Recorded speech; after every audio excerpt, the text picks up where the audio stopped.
friends, and welcome to the CUInsight Network podcast. My name is Lauren Culp. I'm the president and CEO at CUInsight.com. And it's my job on this show to have conversations with the thought leaders who support the credit union community. Together, we get to identify those issues that affect credit unions and talk about all the best practices out there. Ideally, together, we can learn from one another and improve our industry together. My guest on today's show is a return guest. I am so excited to have her back. Barb Lowman, the president at CUNA Strategic Services, is joining me today. Barb, thank you so much for being here. Thanks for having me, Lauren. I'm excited to join you again. You were on the show about a year ago. It was episode 62. I'm just so excited to get to talk to you again. And that episode, last July, we talked a lot about the technology needs and opportunities for credit unions.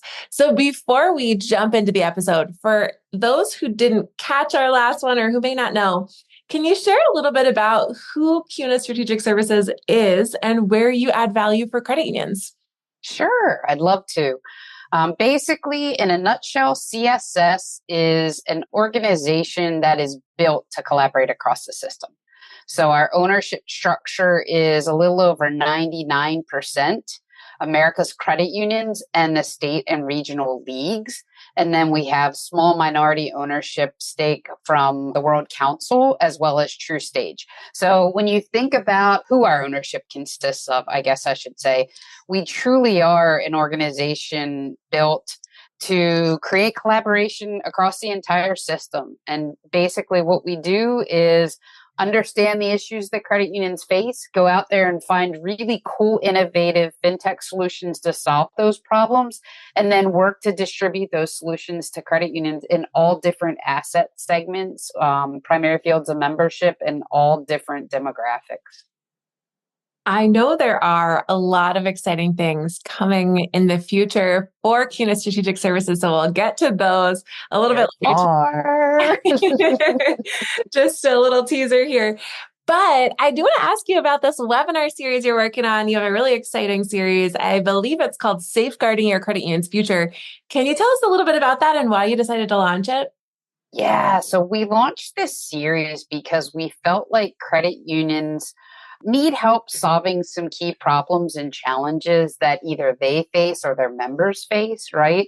And it's such a tough operating environment. We feel like a lot of our friends who are running their own shops at credit unions nationwide are being attacked from all different angles, and they just need a lifeline to help figure out how to navigate through some of those challenges. And we want to help them by being that lifeline. So very simply put, we did this and launched this to help credit unions find solutions to some of the challenges that really create headwinds for them.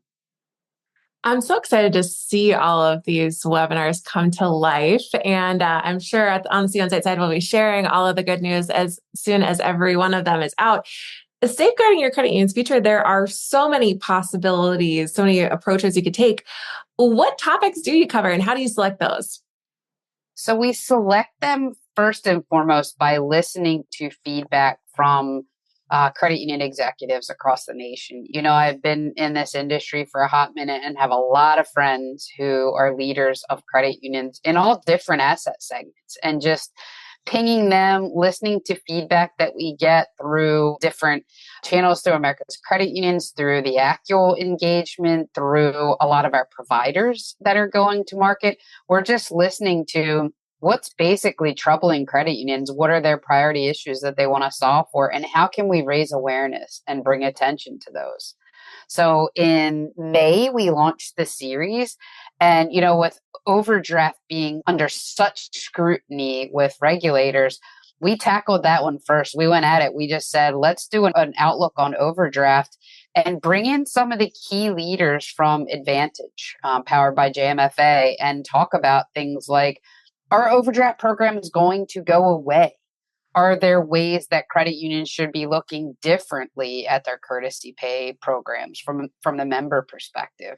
And then really dig into a lot of what the CFPB has been focusing on is fees, right? And the benchmark options for fees don't really align with what credit unions are charging today. So we talked a little bit about that. And then I asked some provocative questions like, well, does this open the door for the CFPB to come over across and after NSFs next, right? If they move past overdraft. So really just digging into what's the outlook look like for the industry with regard to overdraft, and how should credit unions be thinking about it, and what questions should they be asking? How should they be approaching their own programs? And we had over 200 registrants and participants for that webinar. It was very well attended. Then we followed that up in June with a look into the impact of rising delinquencies. So again, a lot of times we'll look through the lens of both the credit union and the member. So the focus of June's was really on how can we protect members from some of the issues across the industry that are impacting them from a delinquency perspective. And we talked about communication, how important communication is with members and different channels and opportunities. Then we spent quite a bit of time digging deeper into how technology can support self-service and low touch point interactions where members can maybe eliminate some of the frustration and embarrassment around falling behind, right? And how automation and workflow can just streamline the whole collections process overall. So that was an interesting topic as well. And then this past month in July, we just had our session and we looked at when disaster strikes, because we talked about things like now we're in hurricane season, we've got wildfires that are going crazy. We had a participant from the CCUA, the Cooperative Credit Union Association, who's an executive on staff there, who just lost his home in a tornado. He lives in Nebraska, just a couple of months ago in April. And we wanted to hear from his perspective. How did he, knowing now what he didn't know then, how would he prepare differently? What has his journey to recovery look like? And then we layered that on with Agility Recovery, who could kind of take that and build on it and say, okay, this is how it impacted Dave personally. This is how you should translate that to business and how this could impact you at the credit union level. And maybe these are some of the things that you should look at. So just from the perspective of the increase in the number of modern day disasters that have created $1 billion plus losses around the country, how can credit unions and individuals, right? Because part of this is not just to help the credit union, but the folks who work at the credit union and the members of the credit union prepare and be ready for when something like that occurs. Because you're never fully prepared or think, oh my gosh, that's going to happen to me. And that was one of the messages that Dave really hit home for us. You know, he grew up in that area and there were tornadoes all around him, and you never think it's going to happen to you, and you think you're prepared, and then you discover that you're really not, and that there's this whole journey associated with recovery that you've got to focus on. So that one, I have to tell you, Lauren, that was a very emotional discussion, right? Mm-hmm. Emotionally charged with when you're talking about someone who had a total loss of home and personal property. That one was huge. Wow. And then coming up, we've got in August, we're going to be talking about how credit unions can beat fraudsters at their own game. That's going to be an exciting one. And then we've got in September when cyber criminals attack. And then in October, transforming your credit union to a data-driven environment. So you can hear some of those, all of the topics are relevant and timely. And it's just a matter of how can we help credit unions create a more modern approach and maybe continue on their digital journey or advance on their digital journey, depending on how far down that road they are, and just better serve their members and protect the credit union from potential losses too. So it's been fun. It's been a labor of love. It's really been a lot of fun for us to plan them and to organize them and then to prep for them and to get to know these folks better and just understand how we can connect people and help solve these problems. What an impactful series. And what's really resonating with me, not only that, there was maybe some emotion coming out in some of these because there is at the center, but also how much attendance you've had from the industry. It's clear that you've really found topics that matter to the industry, which is so cool. That's what's so important to us. We don't just, there are a lot of opportunities like this. There are a lot of webinars out there that credit union professionals can participate in. And we felt like we want to listen to what topics are important to them, and make this a series that's really built for them so that if they're going to take the time to attend, we want to make sure that they're actually getting some insights and some opportunity to move the needle by taking the time to attend. So it's exciting. It is exciting. So that leads me to my next question. How are you partnering to create and deliver the content? How are you coming up with the actual content once you hear about those topics that matter the most? So it's been fun because we solidify the topic and then we think about, is there a person or a partner or a fintech out there that can help us delve deeper into the topic and start to talk further about the solution. And then typically I'll just have a pre-planning session with the group that's the panelists that are gonna participate. And then literally I like to keep it an open forum and just say, hey, what are your areas of expertise? This is what we're hearing. And I start out each of them with data points, like key data points that I think help not only set the table, but really do a good job of describing the problem and the challenge. And then we dig into, okay, what information do you have that can speak to how this impacts credit unions or how we can address it? So I said it's a labor of love. It truly is. We look for the people that can contribute the most experience and the most information for credit unions, and then organically create. I think you've gotten to know me pretty well, Lauren. I don't want to say I'm a shoot from the hip kind of person because planning is super important to me. But these types of panel discussions, to me, it's so important to just talk from the heart and from experience. And that's what we look for. We look for people who don't need to necessarily have a script that goes line by line. We want to get to the heart of the topic, the issue, and really drill down and get them to open up and share insights, personal experiences, kind of wing it to a certain extent so that the credit unions who are taking the time to participate and listen are getting real and raw and live information. So we just kind of roll with it and see where it goes, which is interesting because it's been very emotional, to your point, and it's been very eye-opening for a number of credit unions who have reached out and just said, hey, thanks for allowing us to be part of this discussion, because even if I can just take one or two nuggets away from this that are going to help me think about how I can approach solving that problem, it's invaluable for me and it helps put me on the right track. That is so cool to hear about. And we're going to link to upcoming events in the show notes here. So anyone who is listening, if you are interested in getting involved, we will have the link right there for you. Barb, the work you do as an organization is so important for our space and for the people in it and the people we serve. How do you all really keep yourselves grounded in your why for credit unions? Oh, so I will start by saying every member of our CSS team is driven by just a passion and a commitment to help credit unions thrive and better serve their members. That's our why, right? We focus on positioning credit unions to, we say, thrive in their markets and better serve their members. We're looking for ways to streamline the way they're able to operate, reduce expenses, and grow. We're focused on growth too. So we exist basically to connect credit unions to innovative industry solutions that help drive growth and operational excellence. As I said, we do that by saving credit unions money. We work with industry leading fintech providers out there. And we solve the problems that are basically holding credit unions back from achieving their goals. Digging deeper into what are those blockers, what are those roadblocks or those issues that are preventing you from delivering on your success metrics, on hitting your KPIs. And then we're just going out there breaking barriers and tearing down walls, looking at how we can help position them for success.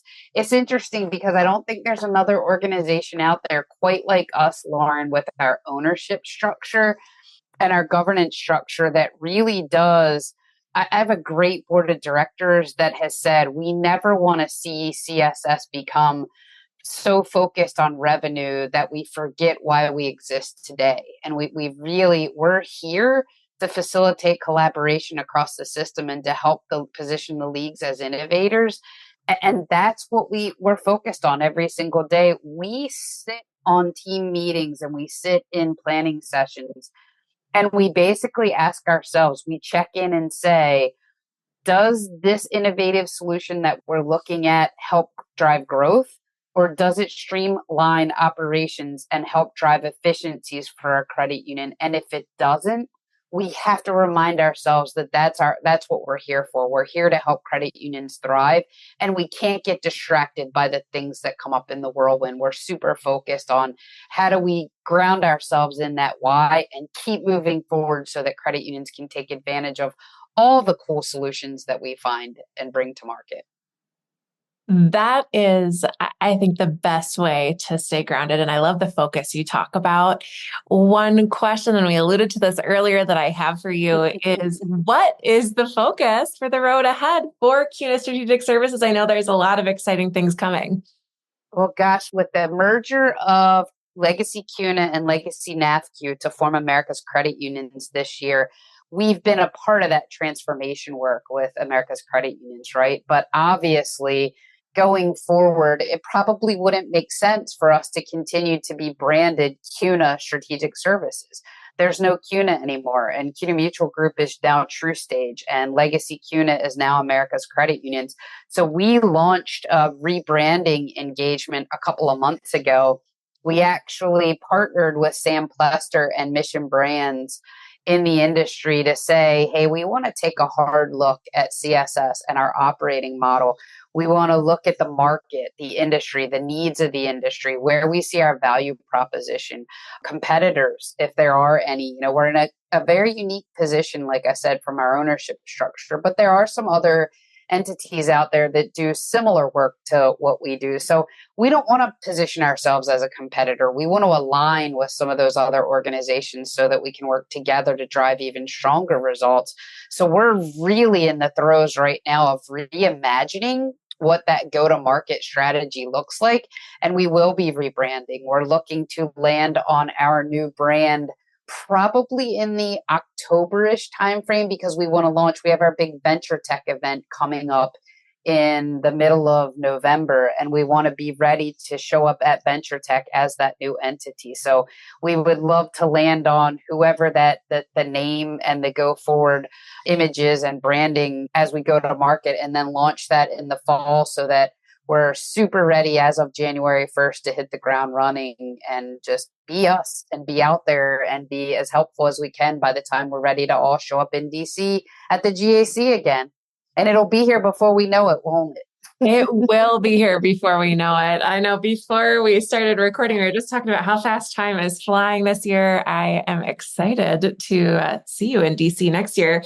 If not sooner, potentially Venture Tech on the agenda. We'll link to Venture Tech here in the show notes too for Awesome. people who are interested.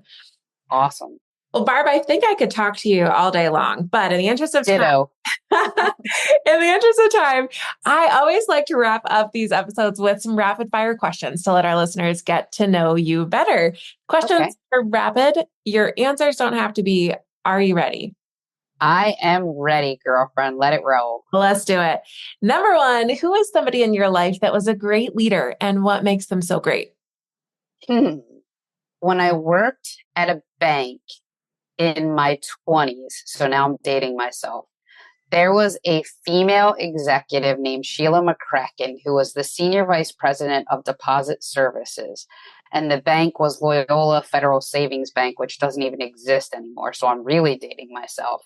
But the reason I would choose Sheila as one of the most influential and great leaders in my universe is because she taught me that women should take care of women in the financial services industry. And it's silly, but little things like she was a senior vice president and I was just a young kid coming up in the industry.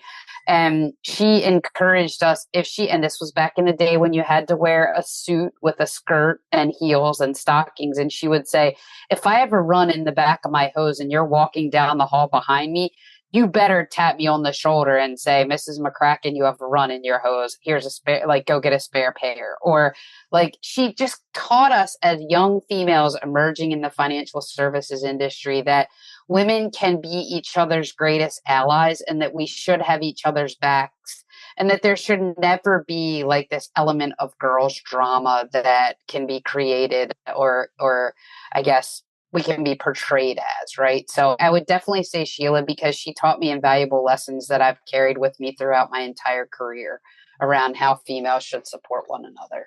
Wow. That is so cool. Such a cool story and such a great leader. I love hearing about that. Question number two, if you are going to splurge on something, say you want to treat yourself, what is something you might invest a little bit in, whether that's time or resources? Oh my gosh, it's both, and I'm doing it in a little over a week. An Alaskan cruise that has been on my bucket list for probably 25 years, and we're actually taking the time to do that this year. We fly to Seattle on Friday the 16th, and we board the Princess cruise ship on that Saturday, and we are doing the full on Alaska cruise with we've already, booked all of our excursions and dinners. And I've never been on a 7 night cruise. I've been on a shorter cruise to the Caribbean, but I'm super stoked because I've always wanted to do an Alaskan cruise and see just the beautiful countryside and just experience the wildlife. So that would be my splurge. And I'm actually doing it, Lauren. That is going to be amazing. I'm so excited for you. You will have to report back what your Absolutely. was. Absolutely. All right. Question three. This is a random question. If you travel for work, most of us do sometimes, what's that city that you are most excited to visit when you see it's on the agenda, whether it's a conference or a client visit? Oh, Chicago, but only in the spring or the summer. Like not in the winter. Definitely not in the winter, but I love the city. I just love the city of Chicago. I love that there's so much history there and there are so many great places to go hang out and see. I've done the architectural tour by boat several times and it never gets old. Like I love the city. So definitely Chicago, but only when the weather's nice. I am going to agree with you there. 100%. It is definitely a windy city sometimes. So the summer is a good time there. All right. Next question for you. What is a book that you think everybody should read? The 36-hour day. And I'll talk for a minute about why that's important to me. I have a parent, my dad, who was last year diagnosed with early onset dementia. And the 36-hour day is a book that really gives the family some structure and guidance around how to care for people who have been diagnosed with either Alzheimer's disease or any other type of dementia. And it's something that I suggest everyone read just because even if it's not impacting you personally, you never know if it will down the road, how it will impact you. And firsthand going on this journey with both of I'm blessed that both my parents are still alive, but this impacts both of them and the rest of the family in so many ways. And I wish I had known about this book years ago so that I would have been prepared for what we're dealing with as a family. And I think it would have helped me even just through the diagnosis. We're still in the early stages, as I said. So understanding how to manage through the early stages and prepare for when things do start to get significantly worse and understand what we can do now to prep in advance. But to me, that's one of those things that God forbid it impacts everybody. It'd be great if people read that book and then never had to use the knowledge or could just use it to support a friend that's going through the same journey. But I think it was eye opening for me. So definitely that would be a go-to. We're going to link that book in the show notes here for anyone who would like to read it. Barb, thank you for sharing. And I'm so sorry about that. It's such a tough thing. This is a bit of a tangent, but we had just had an article written by Brian Lee, who's the president and CEO at Landings Credit Union in Arizona, about the link between declining credit scores and Oh, yes. and there is some really interesting research about what a member's financial life can tell us about their health, maybe before they even know. I think in the article, he referenced research that says as early as 5 years before a diagnosis, you can tell in declining credit scores and late payments and things like that. So I think that there's something there for credit unions to really address. I don't know how or what, but I always like to kind of bring up that research because it's so impactful. The ways that we could potentially change folks' lives for the better using some of the data that we have.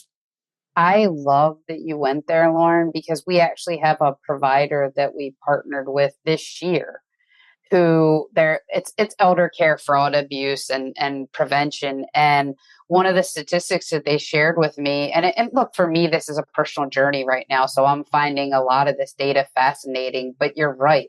They talked about how dementia shows up in the wallet years before diagnosis from an actual neurologist, and how families could look for some of those signs that you mentioned: late bill payments, delinquencies, and even signs of being impacted by fraud. And it's just, I think I'm a Gen Xer, right? And I think every Gen Xer and even millennials could learn a lot by just digging into that further. And like I said, with my view on the 36-hour day, just understand and know what to look for and protect your family members and your friends from what could potentially be happening to them.